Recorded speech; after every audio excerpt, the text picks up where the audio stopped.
তো দেখো বন্ধুরা, এখন অনেকটাই সন্ধে হয়ে এসছে আর আমি সমস্ত দোকানের কাজবাজ সেরে আর একটু কাজ বাকি আছে, এরপরেই তো দোকানে বেরিয়ে যাব।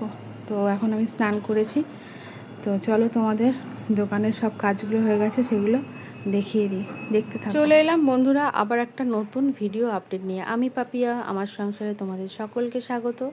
তোমরা নিশ্চয়ই ভালো আছো আর আমিও ভালো আছি। তো তোমরা তো দেখলেই ওখানে আমার মোমোগুলো প্রায় স্টিম দেওয়া কমপ্লিট হয়ে গেছে। এখানে কড়াইতে তেলও বসিয়ে দিয়েছি, আর ছোলাটা যে ভিজানো দেখলে ওটা রাত্রিরে তরকারি হবে। তো দেখো আমি এখন এক এক করে পকোড়াগুলো সব ভেজে ফেলবো।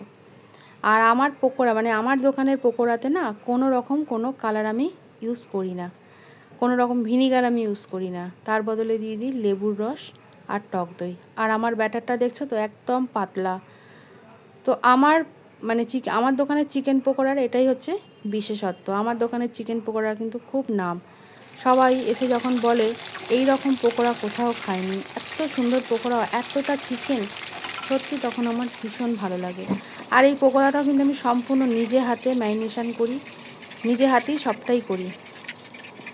আমার হাজব্যান্ডকেও পর্যন্ত আমি ছাড়ি না, কেন অনেক কষ্ট করে অনেক রকম প্রসেস করে করে করে করে তবে আমি আজকে এই জায়গায় এই পকোড়া ম্যারিনেশনটা নিজে নিজে বানিয়ে ফেলেছি। অনেক সময় অনেক কিছু দেখতাম, অনেক জায়গায় পকোড়া রেসিপি আমি দেখেছি, কিন্তু কোনোটাই আমার ঠিক পছন্দ মতো লাগেনি। তো নিজের বুদ্ধি খাটিয়ে আজকে প্রায় 4 বছর হয়ে গেল নিজের বুদ্ধি খাটিয়ে নিজে তৈরি করেছি। আর এইখানে আমার পকোড়ার কোনো কালার নেই, তার জন্য বাচ্চারাও খুব ভালোভাবে আমার পকোড়াগুলো খায়, দোকানের পকোড়াগুলো। আর দেখো ওইদিকে চাউমিনের জল বসিয়ে দিয়েছি। যেহেতু আমার রান্নাঘরটা খুব ছোট, দুজনে মিলে এখানে করা যায় না কোনো কাজই, নইলে তোমাদের দাদা কিন্তু চাউমিন সেদ্ধটা করে দিতেই পারে আমাকে।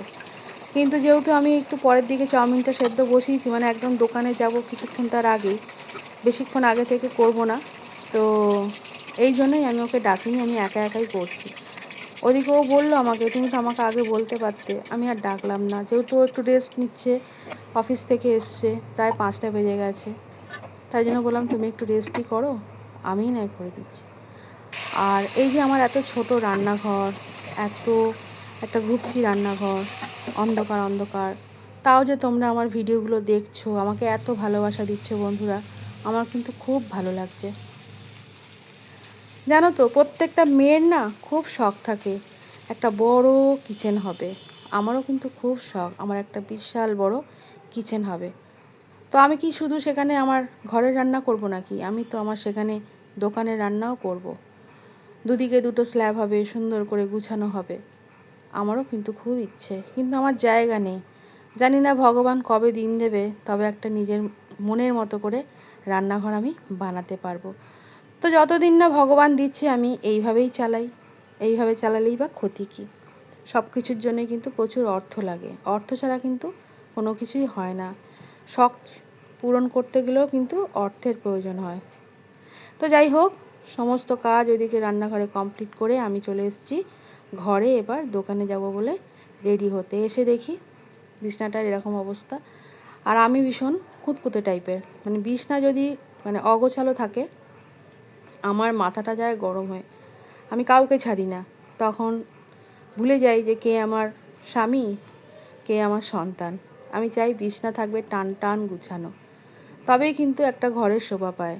এটা সবাই জানে, ঘরের বিছানা যদি সুন্দর করে গুছানো থাকে না, অর্ধেকটা ঘর ওখানেই কিন্তু গুছানো হয়ে যায়।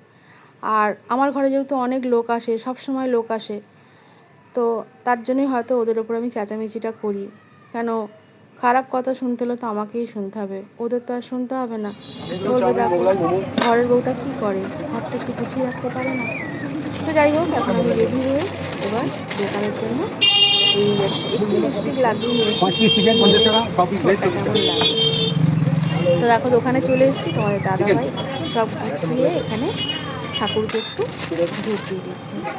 এরপর দোকানের কাস্টমারের জন্য অপেক্ষা করবো। তো এক এক করে সমস্ত কাস্টমার এসে গেছে বন্ধুরা, তো তাদের আমি কীভাবে সার্ভ করি তোমরা শুধু দেখতে থাকো।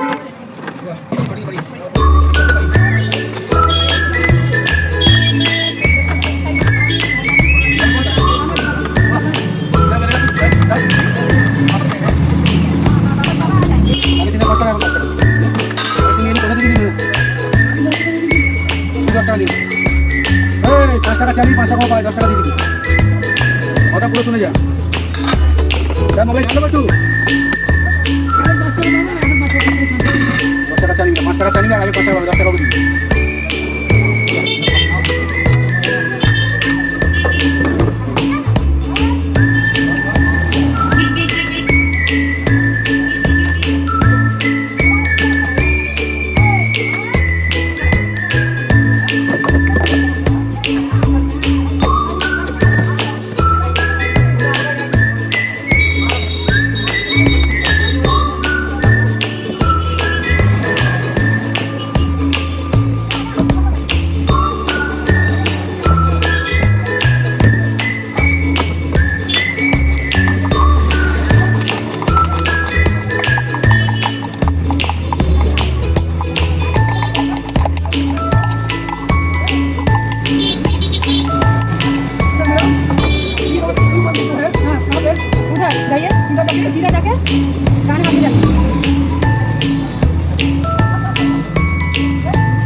দোকানে সবজি কিনবো বলে, মানে কালকের জন্য, আগামীকালের জন্য।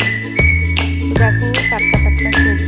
এটা হচ্ছে একটা গ্রসারি দোকান, তো আমি এখান থেকে গ্রসারি মাল আনি, আবার ভেজিটেবলস নিই। তো এখন হাঁটতে হাঁটতে বাড়ি চলে যাচ্ছি, যেহেতু রাতে রান্না করতে হবে। তো চলো বন্ধুরা, আজকের ভিডিওটা আমি এখানেই কমপ্লিট করছি।